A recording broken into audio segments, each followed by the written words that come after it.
No, gusto ko lang pong ay nandiyan na din si Kuya Lokis, na laging present sa ating mga live. Gusto ko lang po, mga kababayan, balikan saglit, no?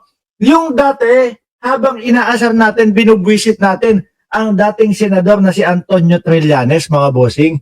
Ito ho ay panahon pa, no? Nung ang namamayagpag po, yung mga Duterte at sila yung nasa kapangyarihan, mga bossing. Actually, hanggang ngayon naman po, nasa kapangyarihan sila sa pamamagitan ng Vice Presidente at yung mga kapatid niya, nakaupo naman din po sa Davao, mga boss. Kaya lang, hindi na bilang presidente kasi yung ama nandun na, nakakulong na nga at nag-celebrate niya po ng 1 taon ng pagkakabilanggo sa ICC, mga boss. Ngayon, dito pa lang no? Dapat nahalata na natin itong mga ito, mga kababayan. Wala naging bulag tayo. No? Naging bulag tayo at lagi nating sinasabi, naku si Trillanes, sundalong kanin lang yan. Biruin nyo mga bossing, tingnan nyo at panoorin nyo ito habang tinatanong ni Trillanes itong si Meneses Carpio at saka si saka si Pulong Duterte. I prepare a copy of a waiver here. Are you willing to sign it? This question is also addressed to Vice Mayor Paulo Duterte. Anyway, kung mali ako dito, then the whole world will laugh at me. Are you willing to sign it? A waiver. And dito. Alam nyo mga kababayan, laging ganyan po si dating Senador Antonio Trillanes. Lagi pong latag lahat na ho. No? Walang iniiwan sa sarili. Pag mali siya, nako, ano mangyayari? Pahiya siya sa mamamayang Pilipino. Pahiya siya sa taong bayan, mga bossing. Di ba? Ganyan na ganyan din po, mga boss chief amo sir, inilatag niya yung pagpapapirma din ng waiver kay dating Pangulong Duterte. Pag pinirmahan at nabuksan at wala yung sinasabi ni Trillanes doon sa mga bank account, pahiya siya. Ito naman ho, mga boss, kung di ako nagkakamali, doon sa mga magnetic lifters naman. Di ba? Ako ho, sabi ko, ayan, lagi tayong merong example sa sarili natin. Kung ako ang nasa sitwasyon na binibintang lang sa akin yung mga magnetic lifters at yung mga ipinagbabawal na gamot, pirma agad sa akin yan Kasi alam ko, kaya kong idepensa yung sarili ko at alam ko na ako ang nasa katotohanan. Bakit sila? Kabado, pati yung tatay. Di ba? Takot silang mga pumirma sa mga waiver na yan. Ito na. Mr. Chair, I'm not willing to sign the waiver. Asawa ni Vice Presidente Inday Sara Duterte, not willing to sign. At dyan daw, may utang ang mga luwistro. Pero hanggang ngayon, hindi pa yata nila pinapadalan ho, mga kababayan, nung sulat o nung resibo ng pagkakautang ng mga luwistro. Iko-consider ko pa din yun na hanggang ngayon po, fake news hanggat hindi sila naglalabas ng ebidensya na may utang sa kanila, yung mga luwistro. Okay. And ikaw ba, sir, I'm not familiar with those figures, Mr. Chair. Kasi,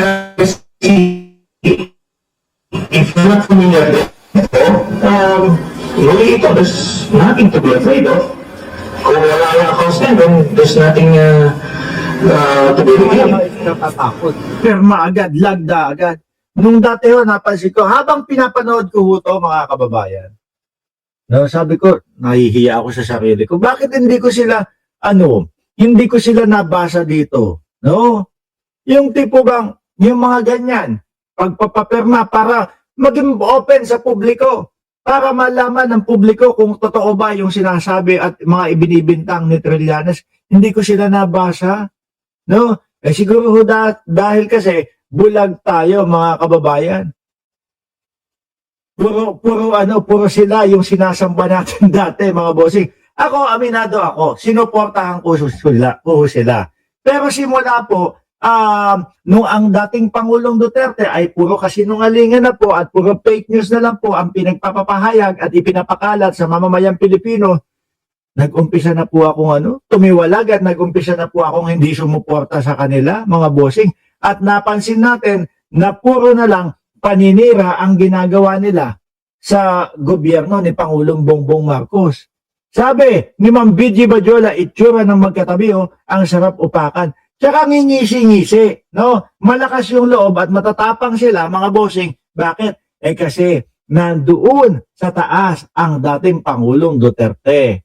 Sabi ni Alonly TV, magnetic lifter galing sa ibang bansa, international sindikato daw. Nandiyan na din si Chi, Mr. Chair, there's nothing wrong with I don't know. So you're not willing to sign a waiver? So you're not willing to sign a waiver, Attorney Capio, to show the whole country? Namimiloso po pa sila dyan, mga bawat sagot nila, no? Kung maalala mo itong si Boy Saksak, si Pulong, no?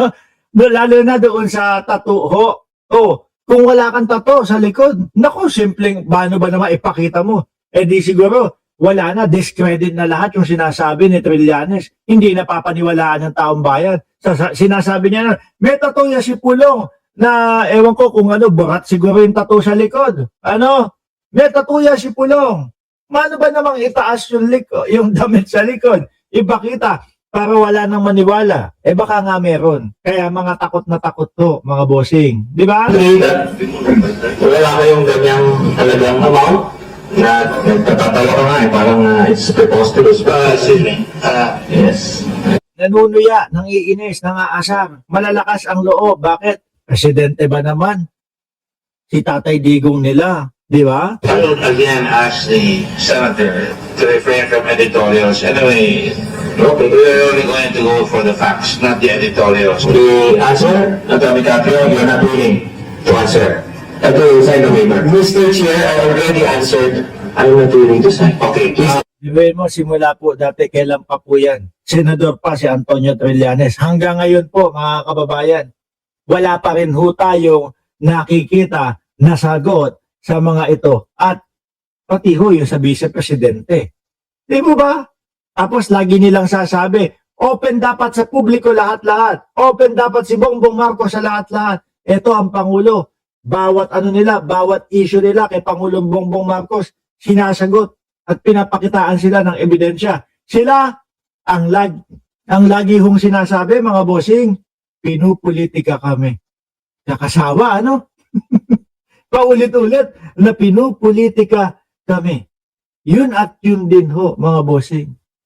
Ngayon, speaking of Inday Sara Duterte, since naumpisahan na din po natin, mga boss Chipamo sir, na pag-usapan at masama yung pangalan ng vice-presidente, ituloy-tuloy na po natin ang pag-uusap.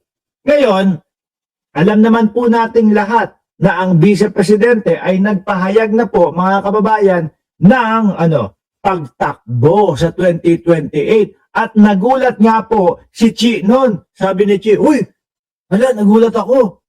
Tatakbo daw sa pagka-presidente si Sara Duterte. Nagulat po yung mamamayang Pilipino. Pero ang totoo, walang nagulat dyan, mga kababayan.